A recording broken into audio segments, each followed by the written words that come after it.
There was another key. This key fit the chicken coop, the chicken house, we called it.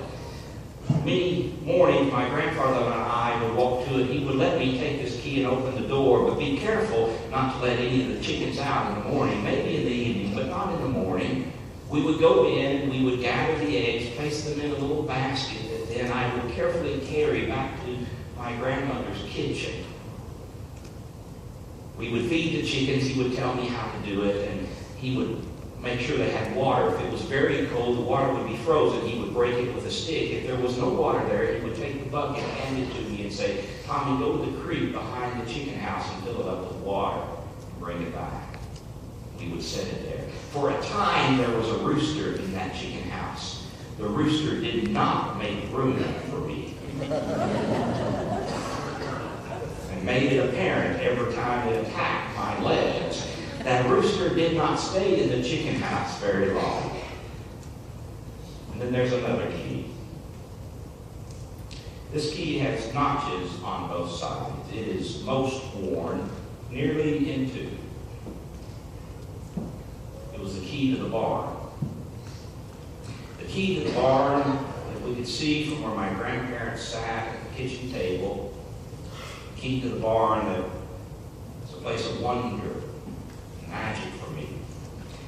I can remember inserting this key into that lock, watching the lock fall open, taking the chain off of it. The chain held two slats of doors, tall doors together. One would open and you would hear that chain link by link fall through that door. What a wondrous sound it was. Inside to the left of that door was a crib where my grandfather would keep some feed for the animals that he had. In the center were his truck and a farm tractor. And to the right, a set of stairs that took you to the hayloft. He and I would walk up those steps to that hayloft and walk on that oak floor that had been worn smooth over the years by bales of hay that had been scooted back and forth over that hayloft. We would make our way to a hole cut next to a post, and he would get his pocket knife out, cut the strings on one of the bales of hay, and we would get a bag of hay, as he called it, a section. We would drop it down that hole on occasion because there would be maybe a cow and a calf in that particular stall that he was putting up for the winter, and we would drop some hay in for them. Sometimes we would drop hay in for the ponies that my grandfather kept for my brother and sister and I. I remember that as it were yesterday.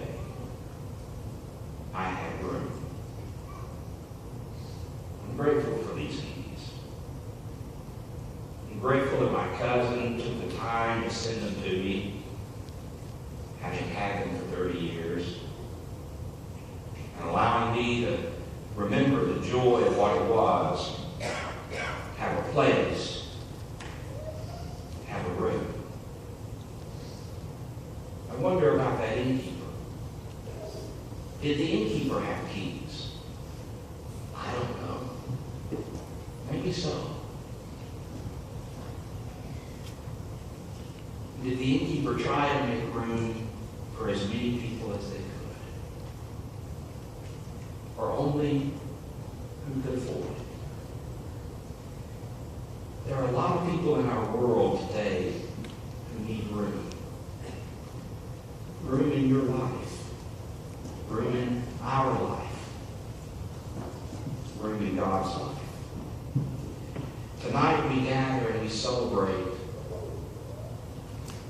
Years ago, God came and made room for you and for me. And if we look closely enough at that stable, we'll see that though it is crowded, there is room for us there. You heard the story. The shepherds made their way through the stable. They must have taken their sheep. It must have been crowded. There were other animals. But there's room for you. There's room for you. If you'll open your heart and receive the one who comes to give hope and peace and joy to your life. I wonder about that innkeeper, if he went back to that stable years later and remembered that night when that couple from Nazareth came. Sometime had a baby, and a bunch of shepherds came telling a strange story. I wonder if 30 years later that innkeeper didn't hear the news of someone named Jesus. The same name that that baby had. Was crucified on the cross. Do you have room? The question you and I have to ask tonight is not, is there room in the stable for us? Because there is room. The question is, do you have room?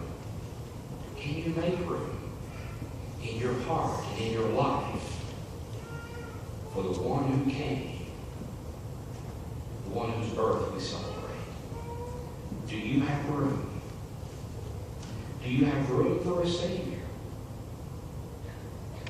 Will you seek him afar?